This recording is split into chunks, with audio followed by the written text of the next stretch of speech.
Back when I was growing up on the internet, it felt like everything you clicked on had stickmen in it.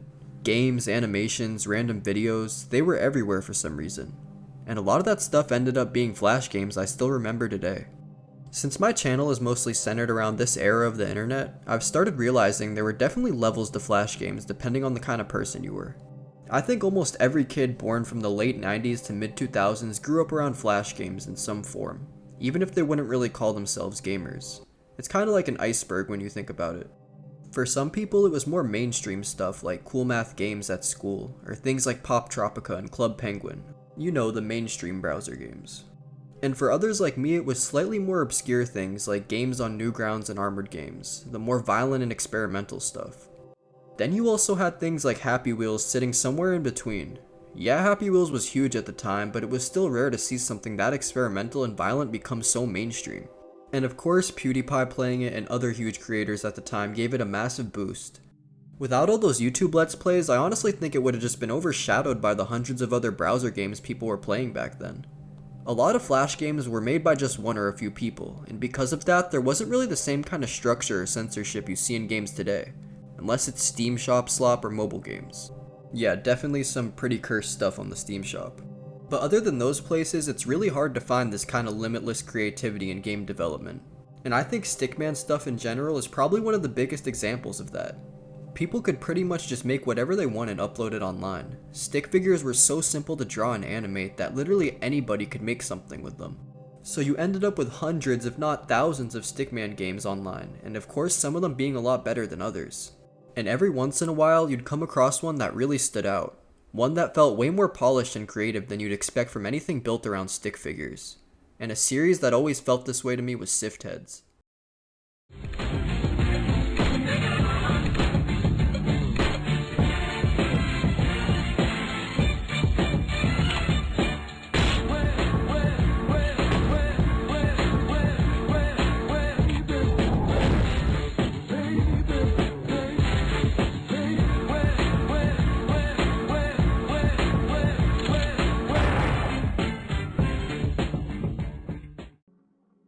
A lot of the Flash games I remember from my childhood were already pretty good on their own, but this series always felt like it was doing something different with how seriously it took itself, especially for what is just technically a Stickman game.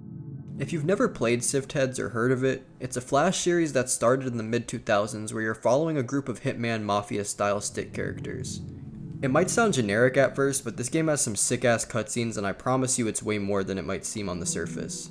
This game had a lot of these cinematic style cutscenes, and that wasn't necessarily a new thing for Flash games. People had been doing short animated segments in them for a while, but Sift Heads just handled the mix between gameplay and cutscenes so well that it felt like a game you'd almost get on PlayStation or something. Even if a lot of Flash games had cutscenes, Sift Heads were just so much more engaging and consistent than what I was used to seeing at the time. And it even inspired me to make my own short films and Flash style projects myself.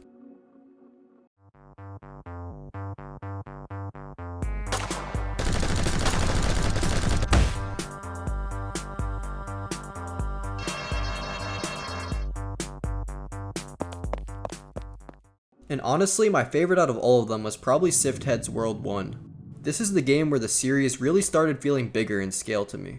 Instead of just disconnected missions, it actually felt like you were moving through a larger story with reoccurring characters, different locations, side missions, all of that. This game was just extremely packed for a browser title. It released in 2010 and it basically continues the story of the older Sift Head games. Before stuff like Sift Heads Worlds, the older games were a lot more simple, but not in a bad way necessarily. They just had less content, which some people might actually prefer. Most of the gameplay in all these games, though, really came down to just clicking through missions, taking out targets, and watching the lore slowly unfold through these cutscenes I was talking about. These games were never meant to be anything crazy gameplay-wise, but we never expected too much out of browser games to begin with. And of course nostalgia plays a huge role too, but I mostly feel like I care for Flash games as much as I do because the good ones are basically just passion projects. Series like Sift Heads and Madness being some perfect examples of that. If you guys would actually want to see a full deep dive on Sift Heads and the whole story behind it, definitely let me know because there's way more lore and world building in these games than most people probably remember. And I genuinely love to make a full video going through all of it. But of course, Sift Heads wasn't the only one. Like I said, Stickman games were everywhere. Sift Heads was just a different breed when it came to them. One of the first Flash games though I ever remember playing was Shopping Cart Hero, one you've probably played too. This was one of those games that didn't really look like much at all. You're basically just a stick figure at the top of a hill in a shopping cart, and your goal is to just launch yourself as far as possible. Yeah, one of those like brain rot high score games. You'd earn money from your runs, upgrade your cart, and get stronger and stronger so you can launch your dude farther. So yeah, Shopping Cart Hero was pretty goated. Another game I know a ton of people played was Stick RPG. It released in 2003, which is insanely early when you think about it, even for a Flash game. But this one was definitely special and unique. Instead of just being level based like most Flash games back then, you were basically dropped into this weird little open world Stickman City where you could do almost anything. You could get jobs, gamble, go to college, buy a house. The game just kept letting you do more and more stuff the longer you played, which was nice too. Like I previously said, a lot of these games were basically just passion projects, made by tiny teams experimenting with ideas they thought were cool. And sometimes, like this, you'd end up with something way more ambitious than anybody expected for a browser game. And one of the craziest parts is, this whole Stickman era wasn't even limited to Flash either. You saw it everywhere on early YouTube and animation sites too. There were entire channels built around Stickman fights or just random Stickman comedy animations. And you'd get so many of these because of how simple Stickman figures are to make. I mean, they're probably the easiest thing someone can draw that represents like a character. Some of it looked terrible obviously, but every once in a while you'd come across an animation that was weirdly impressive for something built around literal stick characters. Like, how do you make a stick guy look cool? These people used to do it all the time. Look at Madness Combat. At a glance, it just looks like another edgy stick animation from the 2000s, but the amount of style and atmosphere packed into those videos was insane. A lot of people, including myself, debate whether Madness should even really count as Stickman content at all because of how recognizable and stylized the characters became over time. And when's the last time you even saw a Stickman game? The last one I remember really playing was this weird PlayStation one a few years ago. But Stickman games didn't fully disappear when Flash shut down. A lot of them moved over to mobile. For example, that one Stick War game, it was a huge browser game, but it eventually got turned into Stick War Legacy for phones in 2016, and it somehow became massive all over again on mobile devices. I didn't really like it too much though. A lot of Stickman Flash games already had simple controls and gameplay loops that worked perfectly on touchscreens anyway, so the transition over to mobile felt pretty natural.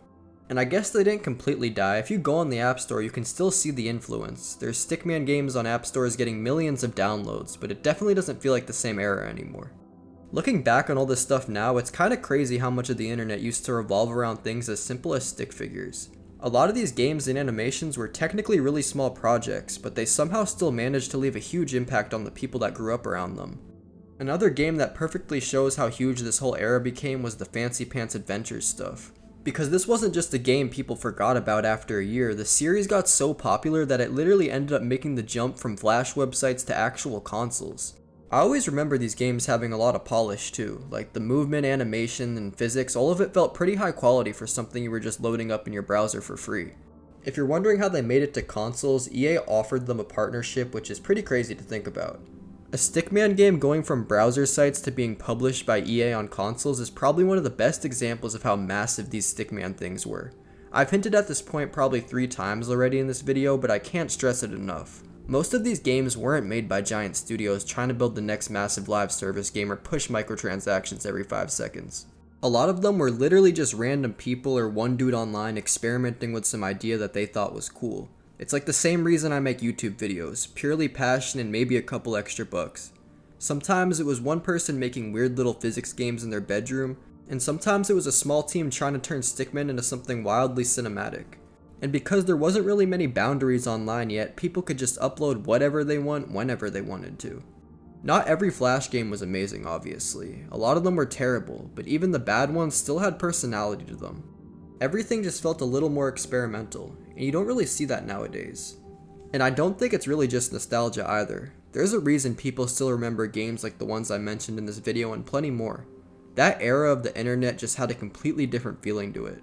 You'd randomly discover games at school, find weird animations late at night on YouTube, click through Newgrounds for hours and end up obsessed with some browser game that like one dude in India made or something. And now most of those sites are either gone, abandoned, or just don't feel the same at all anymore. But somehow people still remember the games. I'm not sure if a lot of these projects were even supposed to last this long in people's memories, but they did anyway. And if you grew up during this era of the internet, you probably still remember at least one of these games right now. I hope you enjoyed this video and have a wonderful day.